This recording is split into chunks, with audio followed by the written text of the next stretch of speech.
Name Your Fate. January 27th, 2023, Texarkana, Texas, USA. When the twins arrived, they were named after their mother's favorite flowers, Violet and Sunflower. According to the birth certificates, Violet arrived first. According to the pediatrician, the two girls were the most identical babies she had ever seen. Neither had a distinguishing mark or characteristic. The twins' parents went from having no one crying at home to two mouths constantly wailing. For the first 2 months, mere survival and stealing hours of sleep were Mom and Dad's only priorities.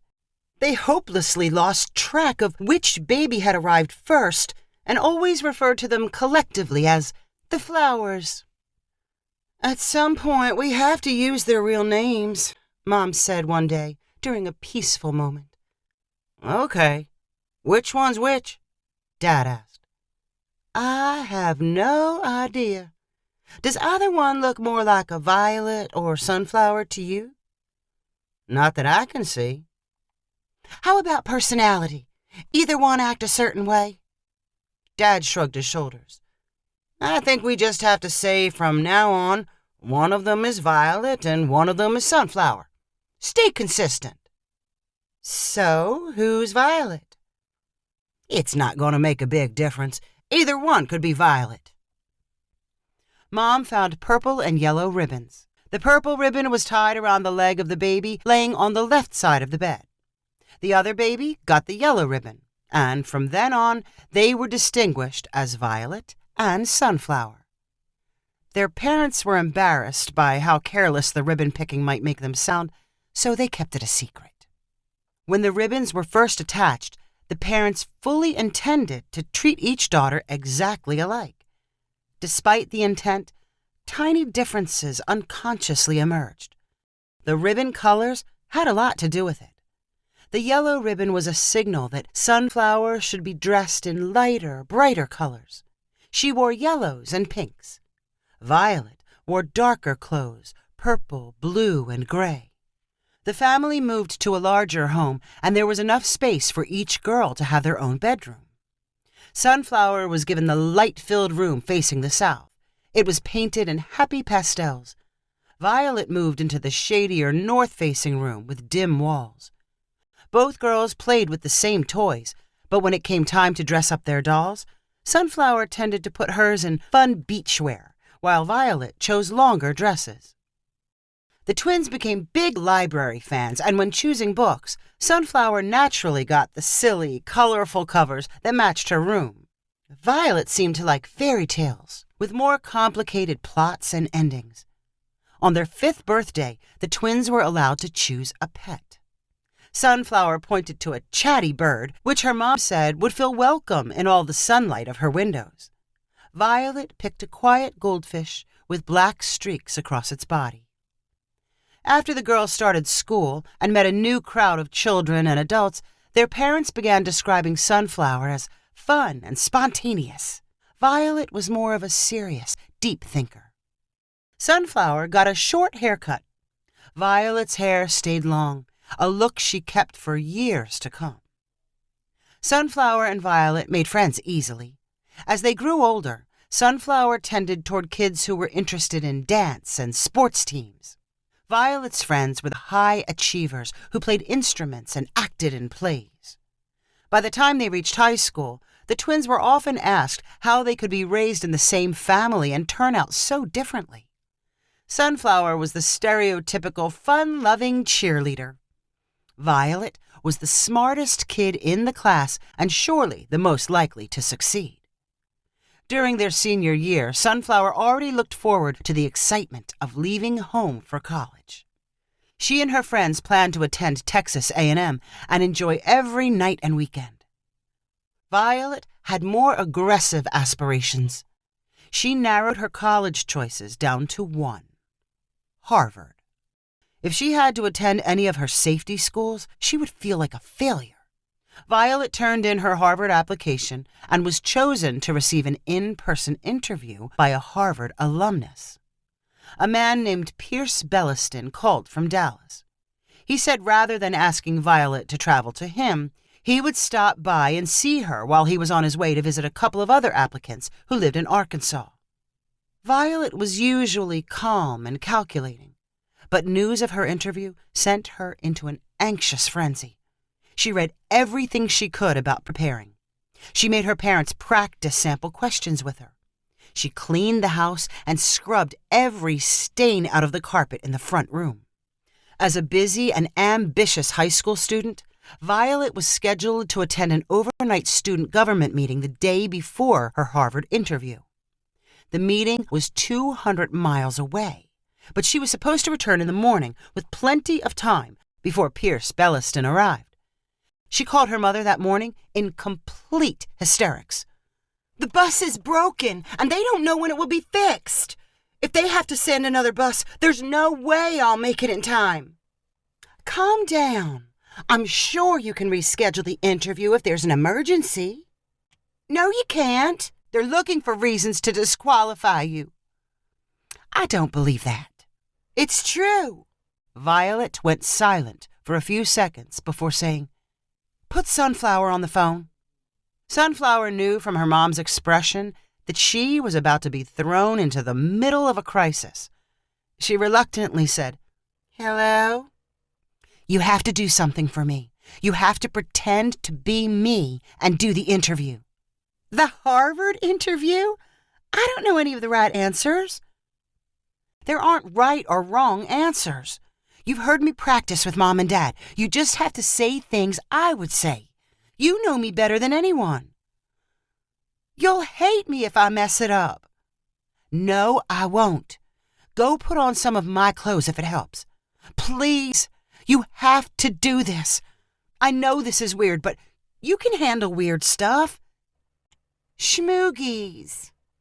While their personalities may have seemed very different, they were still twins and shared their own language.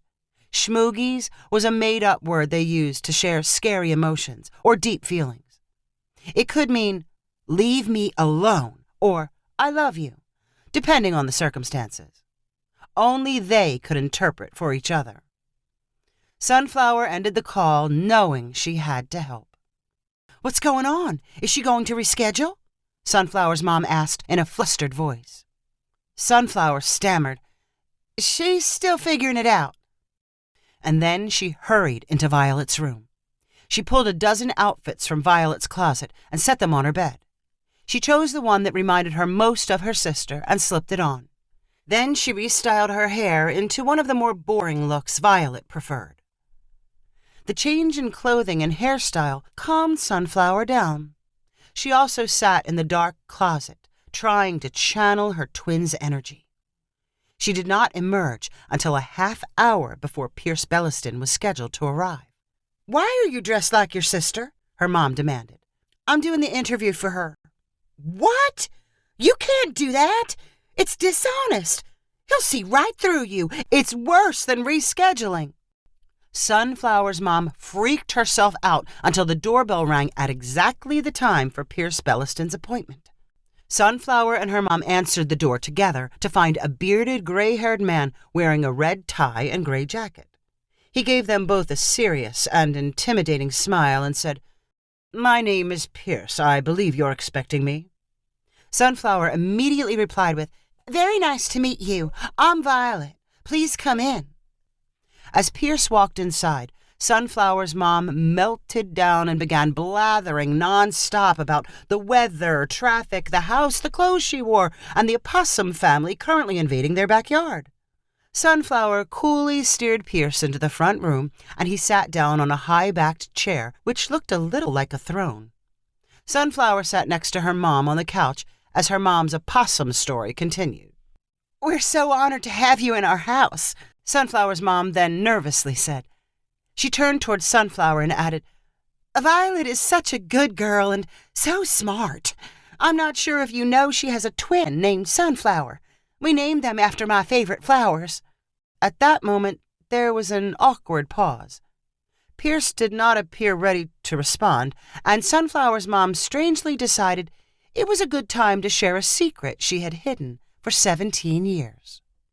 The girls are so identical, we couldn't tell them apart. One day we had to decide who would go with what name. We put ribbons on them. Violet got the purple ribbon. Sunflower got yellow. Sunflower gawked, open-mouthed at her mother, forgetting her very important impersonation challenge. Pierce was finally interested in something his interviewee's mother had to say. Is the other sister applying to Harvard as well? Maybe another Ivy school? I'm assuming she's a high achiever. Oh, no, she's not like Violet. Sunflower's mom quickly realized she had talked herself into a corner. She turned red-faced to her daughter and said reassuringly, Sunflower's a high achiever, too, just in different things. She's more of a people person than a straight A person. Do you think your choice in names rubbed off on them? Pierce asked with a raised eyebrow. When you name someone Sunflower, seems like she has to be a people person. Oh, no. I don't think the names had anything to do with it. We were just lucky they matched their personalities. Pierce smiled like he was not convinced. Then he said, Would you mind if I spent some time alone with Violet? This room seems like a perfect spot. Sunflower's mom excused herself with an embarrassed voice and slipped away. The cool smile on Sunflower's face made her seem composed, but inside, her mind flipped upside down from the news that she very easily could have been named Violet. How differently would life have turned out? Would she be the one applying for Harvard? Pierce gave her a penetrating look and asked, With all the opportunities available in Texas, why go all the way to Harvard and Boston? This was one of the more obvious questions Violet practiced and Sunflower overheard. Sunflower knew the correct answer was something about Violet living up to her potential and surrounding herself with the smartest people possible. Sunflower wanted to explain it that way, but she could not get herself to do it.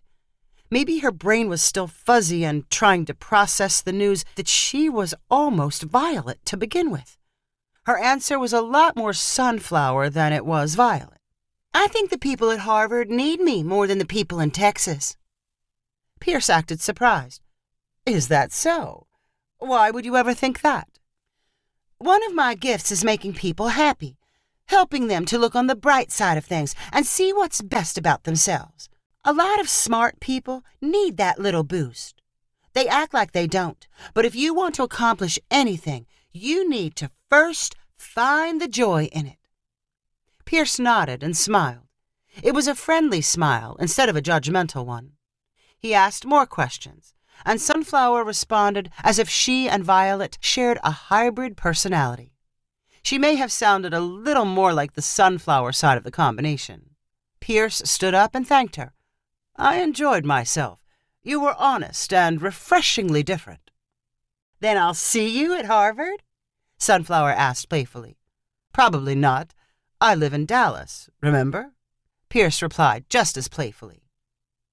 Violet returned that night and demanded a word-for-word summary of the interview.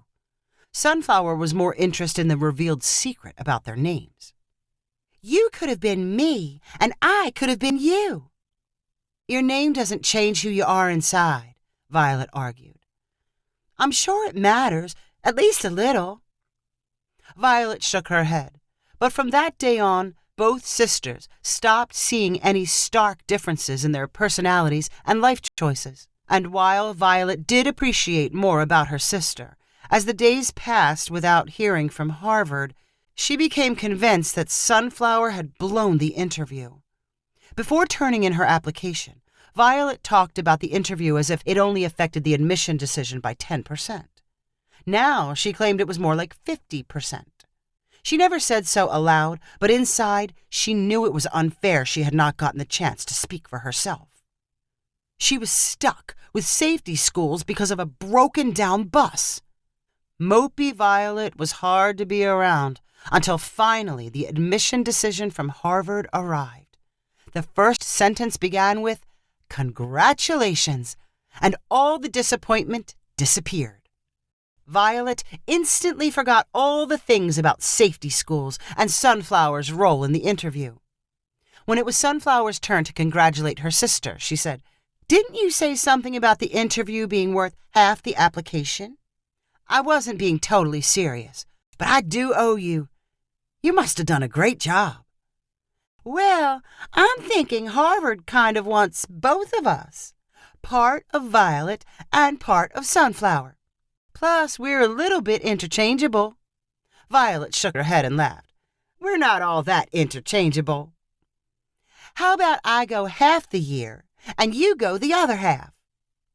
Actually, that's not a bad idea. Whenever I need a boost, you could take my place. Schmoogies, little sister. You can't say that anymore. Remember, I might be your big sister.